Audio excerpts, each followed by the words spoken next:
Programme मध्य मुकाबले में खुशामदीद। मैं हूं रबिया एहसन और मेरे साथ मौजूद है रऊफ क्लास्ट्रा। और आज के प्रोग्राम में जिन टॉपिक से बात करेंगे उसमें सबसे पहले पीटीआई तर्जुमान रऊफ हसन पर ख्वाजा सराओं का हमला तूल पकड़ गया। पुलिस एफआईआर मुस्तरद, जुडिशल कमीशन का मुतालबा कर दिया गया। रूपोश रहनुमा बाहर निकल आए। हमाद अजहर पार्टी सेक्रेटेरिएट पहुंच गए। पुलिस ने भी घेराव कर लिया। अक़वाम मुत्तहिदा वफ़द पीटीआई सेक्रेटेरिएट पहुंच गया। इसकी वजह क्या बनी, इसके ऊपर बात करेंगे। इसके अलावा बात करेंगे सदर ज़रदारी के दस्ते राज सलमान फारूकी ने अपनी किताब में सदर ज़रदारी से मुतालिक बड़े इंकशाफ कर दिए। मेमो गेट स्कैंडल में सदर Zardari, army chief general Kayani और डीजी आईएसआई शुजा पाशा के दरमियान क्या सर जंग हुई, जरदारी बेहोश कैसे हुए और उनकी सेहत से मुतालिक जनरल कियानी को क्या खतरनाक बात बताई गई। बड़े राजों से पर्दा उठ गया। ऐवान सदर में जरदारी के साथ बहरिया टाउन सरबराह मलिक रियाज क्या कर रहे थे, हुसैन हक्कानी को कौन मारना चाहता था। किताब में मजीद क्या क्या इंकशाफात किए गए हैं, ये सब कुछ आपके साथ शेयर करेंगे। इसके अलावा बात करेंगे सेनेट इजलास की। सेनेटर्स ने सियासतदान को इज्जत दो का नारा बुलंद कर दिया। खुद को निशाना बनाने पर सख्त एहतजाज। अदलिया की चंद शख्सियात पर नाम लिए बगैर तनकीद। कामरान मुर्तजा, एमल वली खान ने सेनेटर्स की तकारीर को किसी और का एजेंडा करार दे दिया। ये तमाम टॉपिक्स हैं जो आज के प्रोग्राम में शामिल करेंगे। और एक्सक्लूसिव गुफ्तगू के लिए हमें ज्वाइन किया है सीनियर एंकर पर्सन तजियाकार मोहम्मद मालिक साहब ने। उनको वेलकम करेंगे। अस्सलाम वालेकुम मालिक साहब। जी अस्सलाम वालेकुम। मालिक साहब बहुत शुक्रिया ज्वाइन करने के लिए। Starting from Maulana press conference, अभी कुछ देर पहले के मनाजिर हैं। मौलाना फजल रहमान, असद कैसर, उमर अयूब और दीगर जो अपोजिशन रहनुमा हैं वो एक फ्रेम में हमें नज़र आए। और जो पिक्चर मौलाना इस पे पेंट कर रहे थे उसमें तीन अहम चीज़ें उन्होंने जो कहीं, उसमें जो नज़र आया कि जो कॉन्स्टिट्यूशन है उसकी कोई अहमियत नहीं है, पार्लियामेंट की कोई हैसियत नहीं है और डेमोक्रेसी हार रही है। कैसे लगा उनका ये बात करना और जो इस प्रेस कॉन्फ्रेंस पे तासुरात हैं आपके, वो क्या है? लेकिन जी सियासत बड़ी जालिम चीज़ है। यही पीटीआई थी, यही मौलाना साहब थे। तो हर तकरीब में मौलाना डीजल होते थे, वो इनको कभी यहूदी एजेंट बनाते थे और सब कुछ होता था। बात यह है अलाइनमेंट ऑफ इंटरेस्ट की। इस वक्त वो कहते हैं ना, एनिमी इज माई फ्रेंड। अब इस वक्त वो कॉमन चीज़ है। अभी तो आज एक नया रोमांस शुरू हुआ है। आप देखते हैं कि ये कब तक पनपता है, कहाँ जाता है। I think it's a bit early. Commonality of interest तो सामने है हमारे, लेकिन इन दोनों का एक दूसरे को बर्दाश्त करना इतना आसान नहीं है जितना दिखता है। लेकिन जिस फर्मनेस से बात कर रहे हैं मालिक साहब मौलाना, और जिस तरह की ये एक आज ये एक जेस्चर दिया गया है, क्योंकि आप टाइमिंग देखें बड़ी क्रिटिकल चल रही है, कुछ मामलात ख़राब नज़र आ रहे हैं टू बी ऑनेस्ट। तो इस सिचुएशन में इस तरह से आकर जब बात कर रहे हैं मौलाना, तो ये किस चीज़ का सिग्नल दे रहे हैं? देखिए, मैं पहले पीटीआई का एंगल देख लेते हैं। पीटीआई के लिए पिछले 1-2 हफ्ते बड़े अच्छे गुजरे हैं, 2-3 हफ्ते बल्कि मैं तो ये कहूँगा फरवरी onwards things have gone very good for PTI and for Imran Khan. उनको अपने केसेस में रिलीफ मिल रही है। जुडिशरी का बहुत ज्यादा ओपन कॉन्फ्लिक्ट हो गया है विद एस्टैब्लिशमेंट ऑफ गवर्नमेंट। आज जो सारा दिन सेनेट में हुआ, जो वहाँ की आपने भी तकरीरें सुनी होंगी, जिस तरह ताबड़तोड़ हमले हुए खुल के, तो उसकी indirect and direct beneficiary PTI को है। PTI, I think PTI is swelling a little blood. उनको लग ये रहा है कि जो इस वक्त मामलात इतने ज्यादा फंस गए हैं कि अब उनसे बात किए बगैर शायद गुजारा होगा नहीं। और मैं आपके प्रोग्राम में भी पहले आया था, मैंने कहा था, मैं अपने शोज में भी बार बार कहता हूँ कि एस्टैब्लिशमेंट पे उस वक्त प्रेशर होगा खान साहब से बात करने का जब उनको ये लगेगा कि इमरान खान को हम और बिहाइंड बार्स नहीं रख सकते। और इस वक्त जो हवा बन रही है, अब आहिस्ता आहिस्ता देखिए केसेस खत्म, उनमें रिलीफ मिल रही है। अब परवेज इलाही साहब निकल आए, कल बेल उनको मिल गई, दोबारा अंदर नहीं किए गए। फिर आज हमाद अजहर बाहर निकल आए, वो कह रहे हैं जी बाकी भी आ रहे हैं, उनको पेशावर से बेल मिल जानी चाहिए, वो भी मिल जाएगी। सो एक फिजा बन रही है जहां आपको लगता है कि एक रिलीफ आ रही है और एक दूसरी साइड ज्यादा बतदरीज कमजोर हो रही है। सो आई थिंक इसलिए पीटीआई का इस वक्त और पोजीशन है। पीटीआई की हालात बेहतरी में है। मौलाना साहब के हालात में कोई बेहतरी किसी किस्म की भी नहीं आई अभी तक। उनकी डेस्परेशन बढ़ रही है, पीटीआई का हौसला बढ़ रहा है। और देखिए, अब जरा सा हौसला ठीक हुआ है तो आज खान साहब का बयान भी आ गया है लेटेस्ट, जहां उन्होंने कहा कि जी मैं एजुकेशन की कॉल दूंगा, सारे तैयार हो जाए। Because he knows how to increase pressure. So PTI का सियासी मुकाम इस वक्त और मौलाना साहब का, चाहे दोनों विल्डरनेस में हैं, लेकिन पीटीआई के हालात बहुत बेहतर होते आहिस्ता आहिस्ता नजर आ रहे हैं। मौलाना साहब के पास इस वक्त मुझे तो कोई बहुत ज्यादा उनकी स्ट्रेंथ नजर नहीं आ रही फ्रैंकली, और वो अगर इस वक्त पीटीआई के साथ जुड़ेंगे तो वो एज अ वीकर पार्टनर जुड़ेंगे, एज अ स्ट्रॉन्गर पार्टनर नहीं जुड़ेंगे। जी मालिक साहब, बहुत शुक्रिया आपका, आपने सर हमें ज्वाइन किया। अभी आपने बात की कि खान साहब ने भी एजिटेशन की बात कर रहे हैं, फेयर इनफ, आप भी इनको बड़ा करीब से जानते हैं। जितने भी हमारी रूलिंग एलीट है, ये कोई 9 to 5 जॉब तो करते नहीं है। इनका तो जॉब ही ये सबका, वो जरदारी साहब हूँ, वो नवाज शरीफ साहब हूँ, शहबाज शरीफ साहब, गिलानी साहब, या हमारे इमरान खान साहब in company before going to jail, इनका तो काम ही ये मौलाना साहब सारे होंगे, सारी कन्फ्लिक्ट पैदा करनी है, लड़ाइयाँ झगड़े फड्डे, जिसको हिस्सा मिल गया, जिसको पावर मिल गई उसको जमहूरियत भी अच्छी लगती है, ना मिले तो वो कहते हैं जमहूरियत खतरे में है। तो मारी तो ये आवाम गई है सर, इदारों की लड़ाई हो, वो फौज की हो, एजेंसियों की हो, सियासतदानों की हो, पार्लियामेंट की हो, या जजेस साहबान हो, तो ये तो सारा इन लोगों को तो शुगल है। इनको तो वोट बढ़ता है या कम होता है, पावर में आते हैं जाते हैं, उनके तो पावर गेम है। What about this country? ये तो डे बाई डे हम उसमें जा रहे हैं सर, क्यास में, अनारकी में जा रहे हैं। इनका तो शुगल है, जॉब है उनका ये कि जो कुछ कह रहे हैं या कर रहे हैं सारे। लेकिन आप टोटली एग्री विद यू, यही तो इसलिए तो हमारा मुल्क इस हालत में है जिसमें हम हैं। लेकिन अब एक पहले क्योस था, लेकिन अब there is a method to this madness. देखिए, जो इमरान खान का है एजिटेशन की और इमरान खान का जो कॉन्फ्लिक्ट है, उनको ये नजर आ रहा है कि उनकी बका सिंपली कॉन्फ्लिक्ट के बढ़ने में है। सिमिलरली जो पीएमएलएन है या पीपल्स पार्टी है, उनकी बका इस चीज में है कि इमरान का कॉन्फ्लिक्ट बढ़ा रहे इदारे के साथ। सबका सर्वाइवल इसका कॉन्फ्लिक्ट में है। रिकंसिलिएशन तो किसी को सूट ही नहीं करती। ऐसे ही अगर रिकंसिलिएशन होगी तो किस बेस पे होगी कि इमरान को आजादी दे दें, वो क्या इनको सूट करती है? नहीं करती। रिकंसिलिएशन इस बात पे होगी कि चले जी कुछ रिजल्ट्स को रिविजिट करें इलेक्शन के, वो भी नहीं होता। थर्ड एक रिकंसिलिएशन ये हो सकती है कि आज आप बैठ जाएं और आप कहें कि अच्छा यार, ना आपकी बात ना हमारी बात, एक काम करते हैं, हम मिड टर्म पोस्ट पे एग्री कर जाते हैं, आपको भी 2.5 साल मिल जाए और इमरान भी 2.5 साल सब्र कर ले। लेकिन उस 2.5 साल में नॉन पॉलिटिकल लोगों की भी बहुत से फ्यूचर के फैसले हैं। सो इस वक्त कॉन्फ्लिक्ट सूट करता है सबको, सबका सर्वाइवल कॉन्फ्लिक्ट में है। जो हुकूमत में है उनका भी, जो हुकूमत है बाहर उनका भी। अनफॉर्चुनेटली अगर कॉन्फ्लिक्ट में कोई कोलैटरल डैमेज है तो वो अवाम है। अवाम तो फिर वोट डालने के लिए है, अवाम की तो उससे ज्यादा क्या हैसियत है? अवाम ने भी अपनी अपनी मर्जी के लुटेरे चुने हुए हैं कि बस लुटेरा मेरी मर्जी का हो, फिर दिल्ली हिंद सिंध अनारकली राजा बाजार लूट ले, फिर मसला नहीं। अवाम भी तो उन्हीं के साथ खड़ी है इन्हीं तमाम ग्रुप्स में, तो उनको हौसला हुआ है ना, वो लड़ाई करते हैं कि अवाम की ताड़ पे करते हैं ना, अपनी जाती ताड़ तो किसी के, सबको पता है हमारे पीछे जत्थे हैं, लोग हैं, आएंगे, हमें सपोर्ट देंगे, हमें सच्चा समझते हैं। मैं सबकी बात कर रहा हूँ ओवरऑल। तो अवाम तो फिर इसमें कोलैटरल की बजाय पार्टनर्स इन क्राइम है सर, पॉलिटिकल क्राइम की बात कर रहा हूँ। यार अवाम डेस्परेट है, बेचारे गरीब है, अनपढ़ है, डेस्परेट है। उनको कोई उम्मीद दिलाता है कि मैं आऊंगा तुम्हें 3 टाइम का खाना मिल जाएगा, तुम्हारे बच्चे स्कूल में चले जाएंगे, वो बेचारे डेस्परेशन में जुड़े हुए। लेकिन पहले ये था, अब जो भी है इमरान खान का एक अब बदल गई है गेम। अब एक क्या कहें आप, जो कहते हैं he has touched people's imagination, सही या गलत वो अलग बहस है, लेकिन अब लोग इस जंग को एक और जाविये से भी देख रहे हैं, और वो इसलिए आपको जो है ना शिद्दत ज्यादा उसमें आ। अच्छा मालिक, एक बात बताएं, आपके बड़ी हुकूमतें गिरती बनती आते जाते देखी हैं, 80s से ऑनवर्ड आप जर्नलिज्म में है सर, पॉलिटिक्स को इनको करीब से देखा है। खान साहब in case he returns to power और 5 साल पूरे करते हैं इस मुल्क पर, हुकूमत करते हैं। मेरी तो बड़ी ख्वाहिश है, मैं हमेशा कहता हूँ, आपको क्या लगता है कि खान साहब आएंगे, वज़ीर आज़म अगर बने तो वो किस तरह के वज़ीर आज़म साबित होंगे? वो कुछ सबक सीख के आएंगे, कुछ चेंज ये बंदे होंगे, या वही कन्फ्लिक्ट, वही मारदार डंडा सोटा, वही करप्ट चोर डाकू नैब FIA सजाएँ और मीडिया के लाज दीगर जैसे आजकल ये लाज बना रहे हैं? आपकी रीडिंग क्या कहती है? खान साहब कैसे प्राइम मिनिस्टर बनेंगे अगर वो आए 5 साल के लिए? पूरे 5 साल की बात करो, 2-2.5 साल की नहीं।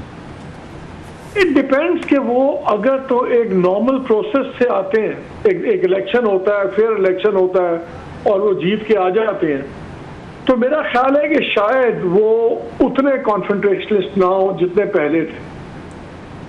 लेकिन अगर वो उसी तरह लड़ झगड़ के उनको इक़्तिदार लेना पड़ा तो फिर मुझे लगता है कि फिर वो सेटलिंग ऑफ स्कोर्स होगी। It really depends. और कई बार और दूसरा to be fair to everyone, हर बंदा अपने एक्सपीरियंस से एक नया बंदा बन के निकलता है। True. अब वो पहले से बेहतर या बुरा ये बाद में पता लगता है, लेकिन आप में चेंज जरूर आती है। आई थिंक कोई सोच नहीं सकता था, इंक्लूडिंग इमरान खान, कि वो 1 साल जेल में गुजारेंगे और ये हालात होंगे।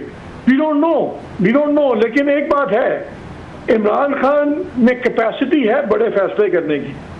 अगेन सही या गलत वक्त बताएगा। लड़ाई झगड़े करने की मालिक भाई हौसला है नहीं, मालिक भाई जो उन पे एतराज आता था, जो एस्टेब्लिशमेंट लगाती थी कि बिल्कुल बड़े फैसले करने की ताकत है, लेकिन वो जो फड्डे जहाँ पे इन्वॉल्व, अमेरिका से लड़ना हो, सऊदी से, चाइनीज से, यूरोपियन यूनियन से, वो ब्रिटेन से, पूरी दुनिया से, कोई बच तो नहीं गया, मैं कल ही काफ़ी हैं। वो कहते हैं ये फैसले खान साहब बहुत बड़े, ये बड़े बड़े फैसले कर सकते हैं, बाकी जो यहाँ पे लोकल फैसलों में थोड़ी सी वो कहते हैं कमी थी।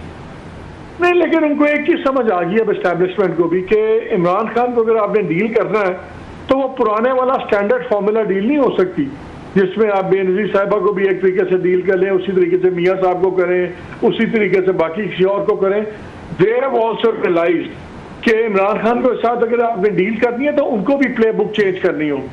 Imran Khan standard play book का प्लेयर नहीं है भाई, इसलिए अनप्रिडिक्टेबल है, मजबूत आदमी और टोटली अनप्रेडिक्टेबल है। आप और मैं बैठे हुए हैं, इतना वक्त मैंने खान साहब को इतने सालों से जानता हूँ, यकीन माने I can not predict the behaviour except of confrontation. अच्छा सर, एक बात बताइए, आप भी उस मीटिंग में मौजूद थे, मैं थोड़ा माइंड सेट समझने की कोशिश कर रहा हूँ कितनी चेंज आएगी। जब जनरल बाजवा साहब ने सहाफ़ियों को, एंकर्स को बुलाकर कहा था, आप भी मौजूद थे वहाँ पे और आपके उनसे कोई डायलॉग भी हुआ था थोड़ा सा, उन्होंने कहा आपका नाम भी डाल देंगे उस लिस्ट में। उन्होंने कहा हमने 5000 लोगों की एक लिस्ट बनाई हो जिनको मारना पड़ेगा, तो आपने कहा जनाब आगे से इतराज़, उन्होंने कहा आप सहाफ़ियों को भी डाल देंगे। और फैसल वाडा साहब उस वक्त ये इमरान खान साहब के वजीर थे, उन्होंने हामिद मीर साहब के शो में कहा जी 5000 बंदा मारना पड़े तो मार दें तो मुल्क ठीक हो जाएगा। ये आपके सामने की चीज़ें हैं सर, आपका जो डायलॉग हुआ था उनसे, तो माइंड सेट तो वो खड़ा हुआ है कि बंदे मारने पड़ेंगे फिर ही मुल्क ठीक होगा, इसके अलावा तो कहते हैं मुल्क ठीक नहीं होगा सर। तो वही तो मैं कह रहा हूँ, अब वो माइंडसेट उधर भी चेंज होगा। अगर आप चाहते हैं कि इमरान खान का माइंडसेट चेंज हो, इमरान खान का माइंडसेट तभी चेंज होगा जब उसके अपोनेंट्स का माइंडसेट चेंज होगा, because he will react accordingly. इसलिए अब इमरान खान एक्सपीरियंस के बाद सबको ना, जिसको कहते हैं ना अंग्रेजी में going back to the drawing board, सबको ड्राइंग बोर्ड पर दोबारा जाना पड़ेगा। ये बड़ा मुल्क बदल गया है, इसने बहुत चेंजेस आ गई हैं लोगों के बिहेवियर में और लोगों की लेवल ऑफ बर्दाश्त। थोड़ा सा सर आगे बढ़ते हैं सर। मरियम नवाज साहबा वहाँ पे पंजाब में वो बिल लाई है, डेफेमेशन एक्ट, आपने भी सुना होगा, देखा होगा। How do you view that कि आपके ख्याल में कैसा बिल है, फेयर है? क्योंकि लोग कहते हैं सोशल मीडिया पे वो गलाजत है, वो वहाँ पे गंद फैला दिया गया। फैलाया तो नहीं कि ये सोशल मीडिया टीम नहीं है, अल्हम्दुलिल्लाह नहीं के सपोर्टर थे। तो वो जो लॉ को आप कैसे देखते हैं सर? ये मतलब ड्रैकोनियन लॉ है या फेयर लॉ है या कैसा है sir? Sir it is a draconian shameful law. मैंने तो इस पे पूरा शो भी किया है। देखें, आप बहाना बना के सोशल मीडिया का आपने टल रहे हैं सारे मीडिया को, सारे फ्रीडम ऑफ एक्सप्रेशन को। ये तो आप बात ही छोड़ दें। कोई अभी आपने सुना दुनिया में कि अगर आप पे इल्जाम लगे तो आपको अपना राइट ऑफ डिफेंस के लिए भी पहले केस लड़ना है कि जी मुझे डिफेंस करने का हक दिया जाए और 30 लाख रुपए जमा कराए जाएं, और वो भी एक प्रिविलेज है। और उस वक्त भी अगर आपको हक दे दे वो ट्रिब्यूनल, तो वो भी उसकी मर्जी है के साथ शराइत भी लगा सकता है। आप ये पहले पैसे जमा कराएं, सिक्योरिटीज दें, ट्रिब्यूनल हैंड पिक ट्रिब्यूनल। अच्छा, उसके अलावा उस पर कोई बात नहीं कर सकते। अच्छा, आपने अगर हत्या की इज्जत का कानून बनाया तो भाई सबके लिए एक बनाए ना। इसमें भी एक प्रिविलेज कम्युनिटी है।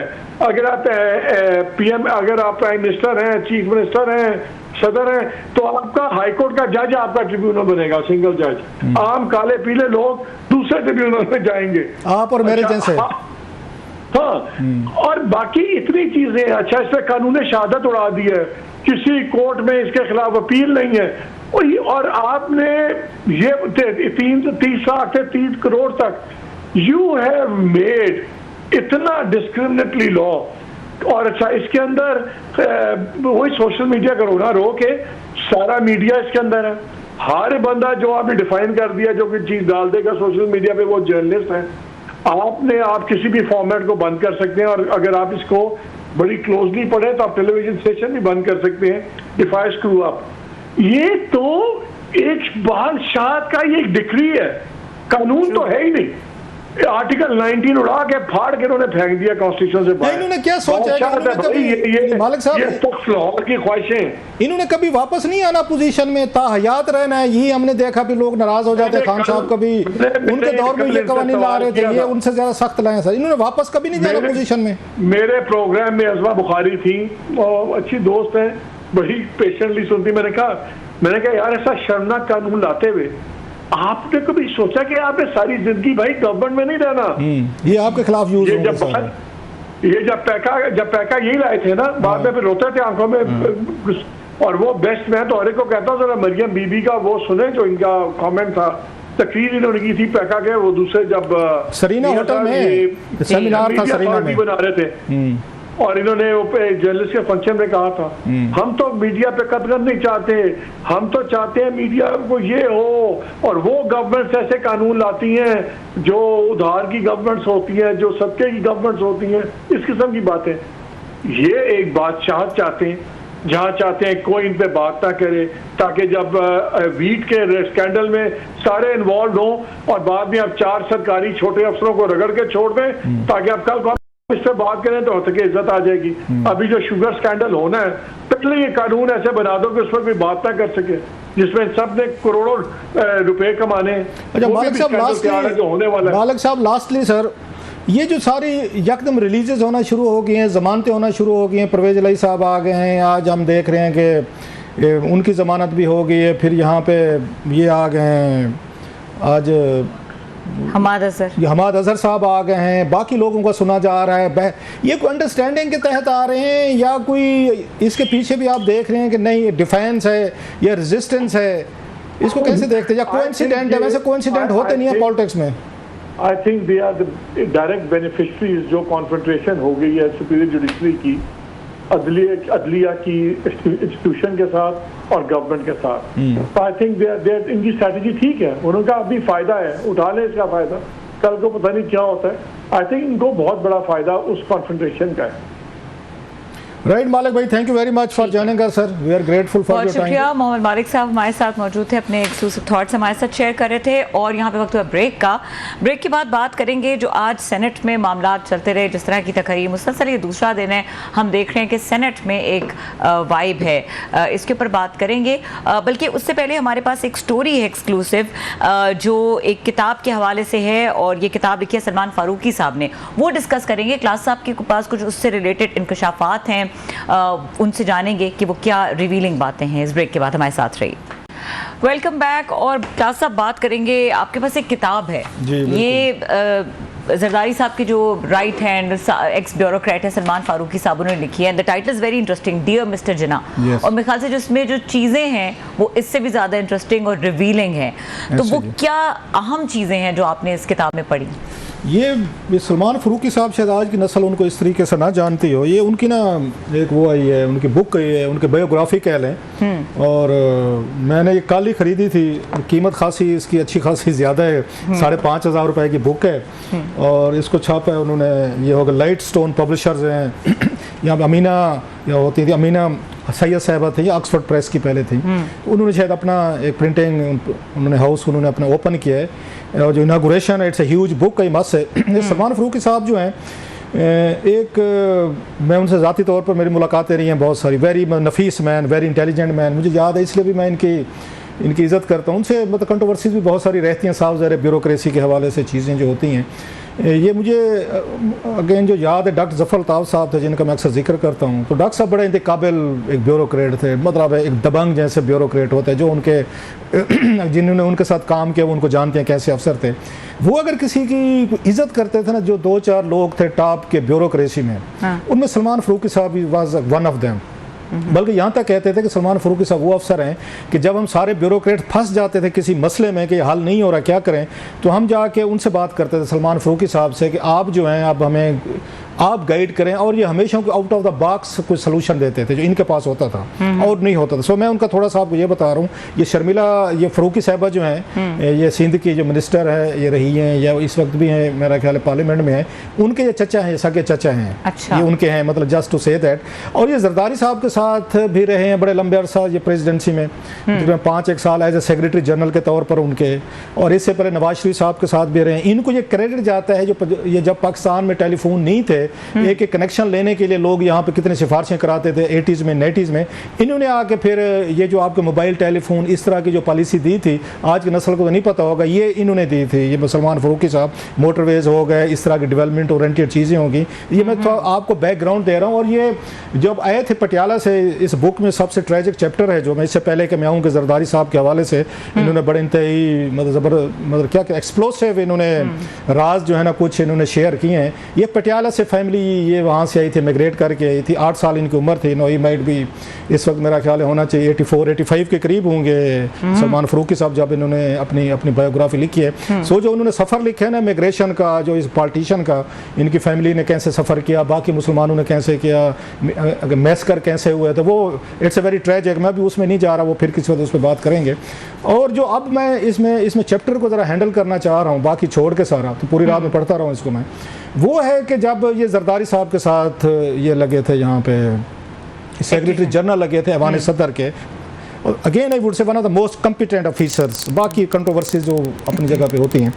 इसमें एक ही जो जगह है जो 2-3 बड़े वाक़यात हुए थे प्रेसिडेंसी में, वो था मेमो गेट। उन दिनों में आया था जब यहाँ पे जो उसामा बिन लादेन का ये ऑपरेशन हुआ था, उसमें मेरा ख्याल है मई था, शायद मई 2011 था अगर मैं गलत नहीं कह रहा। तो उस वक्त उसके बाद प्रॉब्लम आना शुरू हुए। हमारी मिलिट्री जो उस वक्त इस्टेब्लिशमेंट थी उन पे दबाव आना शुरू हुआ कि जनाब के अमेरिकन आए हैं, उन्होंने आके यहाँ पे एबटाबाद में ऑपरेशन करके चले गए, किसी को पता नहीं चला। जनरल कियानी साहब पे मतलब तनकीद आई, फिर उस DGIA से थे जनरल शुजा पाशा साहब थे, उन पे तनकीद आई। अभी वो तनकीद चल ही रही थी कि भाई क्या हुआ, अमेरिकन को अब रोक नहीं सके, कोलैबोरेशन थी या उन्होंने सरप्राइज़ दिया था। तो उसी वक्त एक नया स्कैंडल आया, एक आर्टिकल लिखा है कि मंसूर इजाज़ साहब हैं, एक अमेरिकन एक थे पाकिस्तानी बिजनेसमैन थे, उन्होंने ये फाइनेंशियल टाइम्स में एक आर्टिकल लिखा कि वहाँ पे हुसैन हक्कानी साहब जो उस वक्त एम्बेसडर थे पाकिस्तान के वहाँ पे अमेरिका में, तो उन्होंने एक मेमो लिखा है वहाँ की उनके मिलिट्री एस्टेब्लिशमेंट को और उनके पॉलिटिकल एडमिनिस्ट्रेशन को। उस वक्त ओबामा साहब वहाँ पर थे, तो Hillary Clinton secretary of state थी, कि ये पाकिस्तान में जो फौजी हमारी वो क़यादत है, एस्टेब्लिशमेंट, वो कू करना चाहती है अगेंस्ट ये पॉलिटिकल एलीट गिलानी साहब की और जरदारी साहब की, और अगर हो तो आपने अमेरिकन ने आके हमें सेव करना है। इस तरह की चीज़ सामने आई, तो जिस पे रोला पड़ गया। अच्छा खासा अब याद इमरान खान साहब भी तकरीरें कर रहे थे, और नवाज शरीफ साहब जो हैं और शहबाज शरीफ साहब, ये भी काले कोट पहन के ये उस वक्त मिल गए थे उनके साथ थे जो आज बात करते हैं ना सारी इसकी सुप्रीमेसी की। तो काले कोट पहन के ये भी जनरल शुजा पाशा साहब, और साथ में उस वक्त ये जनरल कियानी, और उस वक्त जो चीफ जस्टिस इफ्तिखार चौधरी साहब, अब ये सारे इकट्ठे हो गए ये कहने के लिए कि इसमें जरदारी साहब, गिलानी साहब, हुसैन हक्कानी साहब शामिल हैं और इन पर गद्दारी सिटेशन के पर्चे कराओ। ये चले गए, सुप्रीम कोर्ट में गए थे, नवाज शरीफ साहब खुद गए थे बनवाने के लिए। मीनवाइल इन्होंने बुलाया गिलानी साहब ने हुसैन हक्कानी साहब को कि आप इस्लामाबाद हैं। ये इस्लामाबाद आते हैं जब, तो उसके बाद इन्होंने ब्रीफिंग दी इनको, आर्मी चीफ को, उसमें भी थे, उसमें DGIA भी थे, उस गिलानी साहब भी थे, जरदारी साहब भी थे कि बताएं ये मेमो क्या चीज़ है। उन्होंने जो भी एक्सप्लेनेशन दी होगी तो उनको कहा कि आप इस्तीफ़ा दें। इन्होंने हुसैन हक्कानी को कहा, उन्होंने इस्तीफ़ा दे दिया। अब उनको फिक्र पड़ी कि हुसैन हक्कानी साहब को कि मैं अमेरिका से आ तो गया हूँ, मैं इस जाल में चक्कर में वापस कैसे जाऊँ। इन्होंने उनको वापस नहीं जाने दिया। इस पर उनको ये खतरा आ गया, ये तो मेरी जान को मतलब मुझे मारने की कोशिश हो सकती है। उन्होंने जरदारी साहब को, ये मैं बुक की चीज़ें बता रहा हूँ, I am telling you the, यहाँ से इस किताब में जो लिखा मैं अपने तरीके से बता रहा हूँ ताकि लोग जो है ना बोर ना हूँ। तो उनको ये फिक्र पड़ गई, उन्होंने कहा मुझे तो जान से मारेंगे यहाँ पे, अगर यहाँ पे इतनी बड़ी आपकी फौजी क़यादत एस्टेब्लिशमेंट के खिलाफ हो चुकी है। तो उस पर जरदारी साहब जो सदर थे उस वक्त, उन्होंने इनको अपने पास रख लिया ऐवान सदर, इनकी जान बचाने के लिए। अच्छा। मीनवाइल अब ये प्रेशर बढ़ना शुरू हो गया था इन पे, जरदारी साहब पे खबरें लग रही हैं, तकरीरें हो रही हैं, अच्छा TV शोज़ हो रहे हैं। फिर उस यूट्यूबर तो नहीं थे, नहीं तो और तमाशा मचना था बड़ा। उस वक्त तो TV शोज़ होते थे एंकर। तो जरदारी साहब की एक दिन, जो अब इसमें बड़ी खबर है कि ये सलमान फ़रूकी साहब लिखते हैं कि मुझे ना यहाँ से ये प्रोटोकॉल से एक वो कॉल आई, उन्होंने कि जरदारी साहब जो ऐवान सदर में बेहोश हो गए हैं। जो लफ्ज़ इन्होंने यूज़ किया ही कोलैप्स्ड, मतलब बैठे बैठे वो उस पर वो हो गए हैं कहते मैं भागा वहाँ पे कि आपका मुल्क का प्रेसिडेंट जो है वो अपनी प्रेसिडेंसी में कोलैप्स कर गया। कहते हैं जब मैं पहुँचा वहाँ पे तो पूरी ऐवान सदर के गेट सारे क्लोज थे, बंद किए हुए थे, अंदर किसी को नहीं आने जा रहा था। सारे जो मिलिट्री का स्टाफ था देवर कंट्रोलिंग द होल जो आपका ऐवान सदर है। कहते बड़ी मुश्किल से मुझे अंदर जाने दिया गया बहुत सारे कंटैक्ट्स के बाद। जब मैं वहाँ पर पहुँचा तो वज़ीर-ए-आज़म यूसुफ रज़ा गिलानी साहब पहले बैठे थे, इंटीरियर मिनिस्टर भी वहाँ पर मौजूद थे, रहमान मलिक जो हैं। कहते मैंने भी अगर हमें अंदर नहीं जाने दिया गया जरदारी साहब से मिलने के लिए जो अंदर थे, उनका जो ये रेजिडेंशियल क्वार्टर थे, पता ये चला कि इनसे पहले रियाज मलिक साहब वहाँ पे बैठे हुए हैं। जब जरदारी साहब कोलैप्स किए हैं उसी वक्त रियाज मलिक साहब वहाँ मौजूद थे। अब वो क्या पैगाम लेके गए, क्या मैसेज लेके गए, क्योंकि एक दफ़ा आपको याद होगा वो नवाज शरीफ साहब का इस्तीफा भी लेने गए थे 2014 में धरने के दिनों में। उससे पहले वो जरदारी साहब से भी मिलने गए, जरदारी साहब कोलैप्स कर गए।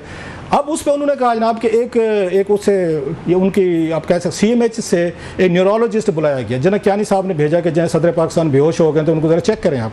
वो जब आया तो उन्होंने कहा जनाब कि इनकी तबीयत ठीक नहीं है तो इनको लेकर जाते हैं CMH। तो इस पे इनकी जरदारी साहब की फैमिली ने कहा कि हम इनको CMH लेकर नहीं जाएंगे, इनको दुबई या लंदन लेकर जाएंगे हम। तो एयर एम्बुलेंस हम उस पर वो करेंगे, उसका बंदोबस्त करेंगे। जो रहमान मलिक साहब जो हैं वो उसका बंदोबस्त कर रहे थे। इस पर जो एक अहम बात लिखी हुई है ना, देखना कि कुदरत के अपने फैसले होते हैं, बड़ी इंटरेस्टिंग एंड वेरी मतलब मीनिंगफुल थिंग कि वो ये कहते हैं कि वो जो न्यूरोलॉजिस्ट थे CMH के, उन्होंने जनरल कियानी साहब को ये उन्होंने यकीन दिलवाया हुआ था कि जरदारी साहब को जो बीमारी है ये डिसेबलिंग है, मतलब ये सर्वाइव नहीं कर सकेंगे प्रेसिडेंसी में। 2011 की बात कर रहा हूँ। अब कुदरत का देखें 13 साल बाद जरदारी साहब दोबारा ऐवान सदर में बैठे हुए हैं। ना इस जना पाशा रहे हैं तो ना जनरल वो क्या नहीं रहे हैं कि जिन्होंने ये सोच समझ लिया था कि ये जरदारी साहब की तो बस गेम इज ओवर, जरदारी साहब गॉन, ये तो प्रेसिडेंसी में अपनी मुद्दत पूरी नहीं कर सकते, लिहाजा वो रिलैक्स है कि जरदारी साहब किस्सा ख़त्म हो गया। खैर जब ये जाने लगे अगले दिन उन्होंने एयर एम्बुलेंस आ गया। अब जहाँ से और कहानी शुरू होती है तो ये कहते हैं जब मैं वहाँ पे गया ये आके कहते सलमान फ़ारूकी साहब, तो आगे से अब ये जरदारी साहब से चला नहीं जा रहा था, सही तरीके से बात नहीं हो रही थी, मतलब प्रेशर थे, दबाव थे उनको।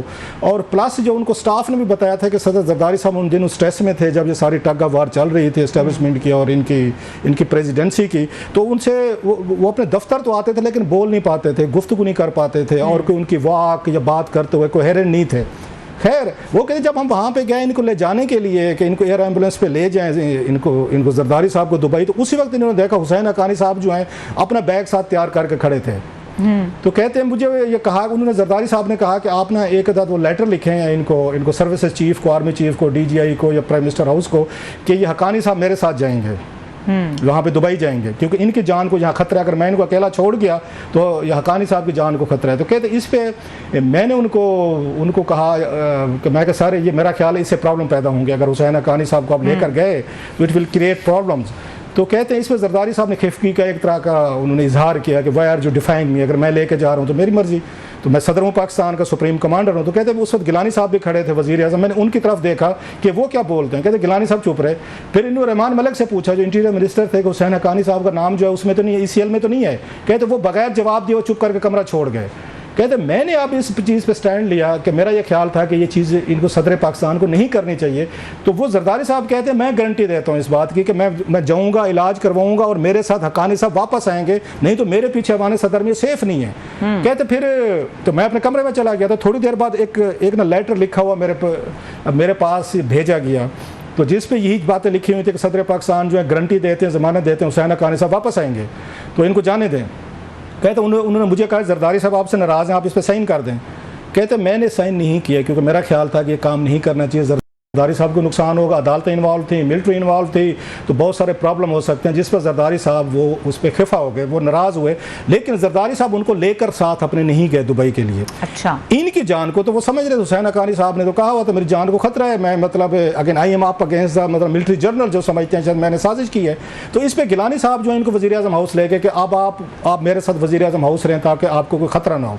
मीनवाइल ये सदर ये जो नायक साहब थे, अच्छा 2-4 दिन बाद वो कहते हैं कुछ दिनों बाद अदालत ने इजाज़त दे दी हुसैन हक्कानी साहब को कि अमेरिका जाएं। साहब हुसैन हक्कानी साहब भी लवारिस आदमी तो नहीं है, उन्होंने कुछ टलियाँ शलियाँ खड़काई होंगी कि भाई साहब फंस गया हूँ मैं, निकाले मुझे यहाँ से।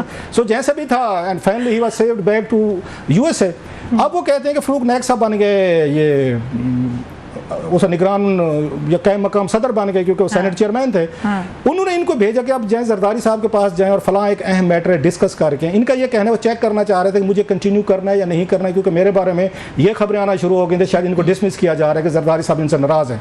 वो कहते जब मैं दुबई जाने के लिए एयरपोर्ट पर पहुंचा इस्लामाबाद तो मुझे वहाँ पे मैं उसमें जहाज़ में बैठ चुका था, तो कैप्टन मेरे पास आया है, वो जो जहाज़ का जो था कप्तान या उनको कहें वो जो पायलट होते हैं, उन्होंने कहा सर आपके लिए वज़ीर आज़म हाउस से कॉल है ये ADC साहब की कि आपको ऑफलोड कर दिया जाए, आपको दुबई ना जाने दिया जाए, आप उतर जाएं। कहते हैं अगेन आई गॉट वरीड, तो मैंने उनको फ़ोन किया, इनको नैक साहब को मैंने कहा जनाब वज़ीर आज़म हाउस से ये हिदायत है, आपने तो मुझे दुबई भेजा है। उन्होंने कहा जी आप जाने, उन्होंने ये पायलट को कहा भी इनको साथ ले जाए, मैं गिलानी साहब से बात कर लूँगा।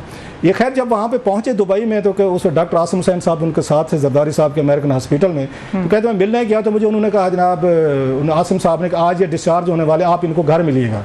तो 3 दिन बाद मेरी मुलाकात हुई तो मैं जरदारी साहब से मिला, तो उन्होंने मुझे एक ही बात की, उन्होंने कहा भाई साहब आप इधर क्या कर रहे हैं, आप जाएं वापस, बड़े अहम मामला हैं, फ़रूक नायक साहब हैं, आप उनकी मदद करें। तो जिससे ये था कि जरदारी साहब ने वो जिक्र नहीं किया लेटर वाला जो मैंने साइन नहीं किया था। अगर आपने ब्रेक लेनी तो ले लें। जी। इस मामले में वो ये कहते हैं कि मेरे ऊपर क्या शक किया गया था और क्यों इन्हें कॉल करनी पड़ गई थी DGA से जनरल शुजा पाशा और आर्मी चीफ को, कि इन पे भी शक था कि मेमो गेट जो है और कौन सा सहाफ़ी इनको बताने के लिए किया था कि भाई साहब आप आराम से बैठे, आपके खिलाफ बहुत बड़ा केस तैयार ये हो चुका। एक सहाफ़ी बकायदा इनसे मिलने गया था जिसने रिवील किया था। ब्रेक के बाद है तो वो मैं ये क्लास साहब इसको यहीं से कंटिन्यू करेंगे, ब्रेक के बाद हमारे साथ रहिए। वेलकम बैक क्लास साहब, बड़ी इंटरेस्टिंग पॉइंट पे आपने मुझे ब्रेक लेनी पड़ी। और इससे पहले मैं आता हूँ कि इनके पास कौन से सहाफ़ी गए थे, तो मज़े की बात ये है कि वो ये कहते हैं कि जरदारी साहब में इतने दबाव में थे, प्रेशर में थे कि उनको ये भी अगर मैसेजेस दिए गए थे आपको फिजिकली प्रेसिडेंसी से हटा दिया जाएगा, मतलब है आपको पकड़कर प्रेसिडेंसी से उठा के बाहर छोड़ेंगे। यहाँ तक भी बातें प्रेसिडेंट तक पहुँची थी और प्रेसिडेंट ने जवाबन थ्रेट किया था। उन्होंने जरदारी साहब ने बकौल इस बुक थ्रेट का लफ्ज़ तो नहीं यूज़ किया, उन्होंने दोबारा मतलब है उन्हें डिफाई किया, रेजिस्ट किया। उन्होंने कहा अगर इस तरह की कोशिश की गई तो मैं रेजिस्ट करूँगा, मैं लड़ूंगा, फिर अगर फिजिकली तौर पर मुझे यहाँ से हटाने की कोशिश की गई। सो यहाँ तक मामला मेमो गेट पे पहुंच गए थे। और मजे की बात यह है कि जिन जनरलों से लड़ रहे थे आसिफ अली जरदारी साहब, उन्हीं को उन्होंने ये जनरल कियानी को भी एक्सटेंशन दी, उन्होंने उनको दोबारा 3 साल, और जनरल पाशा को भी 2 दफ़ा उन्होंने एक्सटेंशन दी, जिनके खिलाफ ये सारी महाभारत लड़ी जा रही थी। ये भी ज़रा एक साइड देखें, ये एक अनदर साइड है। Now coming to the point जो उस पर बात हुई थी साहब से, वो कहते हैं एक दिन मैं बैठा होता जाहिद मलिक साहब पाकिस्तान ऑब्जर्वर के एडिटर थे, बड़े आदमी थे, तो वो मेरे पास है। उन्होंने कहा जनाब यहाँ पे फौजी सर्कल में ये बात हो रही है और मुझे किसी मेजर जनरल ने बताया है वहाँ से कि आपने ये ड्राफ्ट किया था, ये मेमो गेट जो है जरदारी साहब के कहने पे, और आपने भेजा था हुसैन हक्कानी साहब को। तो ये चीज़ें कहते मैंने सीरियस नहीं लिया। तो उसके 2-3 दिन बाद एक यहाँ न्यूज़ एजेंसी थी सना, उन्होंने खबर छापी कि ये इस तरीके से इनका नाम भी है। तो मैं फिर परेशान हुआ, मैंने उनको DG ये जो थे उस वक्त ये ISI थे जनरल पाशा को फ़ोन किया, और तो मैंने उन्हें कहा जी मेरा तो कोई कसूर नहीं। उन्होंने कहा नहीं आप ना परेशान हो, हमें पता है ये मेमो किसने लिखा, आप उसमें नहीं है। तो कहते फिर वेरीफाई करने के लिए मैंने जनरल कियानी को फ़ोन किया, सलमान फ़ारूकी साहब कहते, उन्होंने मुझे यही बात बताई, नहीं आपका नाम नहीं, आपका कोई इसमें चक्कर नहीं है। और बल्कि जनरल पाशा ने कहा कि ये गलत है कि किसी ISI के मेजर जर्नल ने स्टोरी लीक की थी, वटेवर। प्लस वो कहते हैं कि मंसूबा ये था कि मुझे उन्होंने सदर जरदारी साहब के खिलाफ वादा माफ गवाह बनाना था कि इन पर दबाव डाल के इनको कहा जाए कि मुझे सदर जरदारी ने कहा था कि तुम ये ड्राफ्ट करो, और ड्राफ्ट करने के बाद हमने उसको भेजा था, ये हक्कानी साहब को भेजा था। सो इस तरीके से वो केस बनवाना चाह रहे थे, मुझे वादा माफ गवाह बन के, जो कि वो कहते हैं बाद में ये चीज़ें नहीं है। So there is a lot of information, lot of stuff.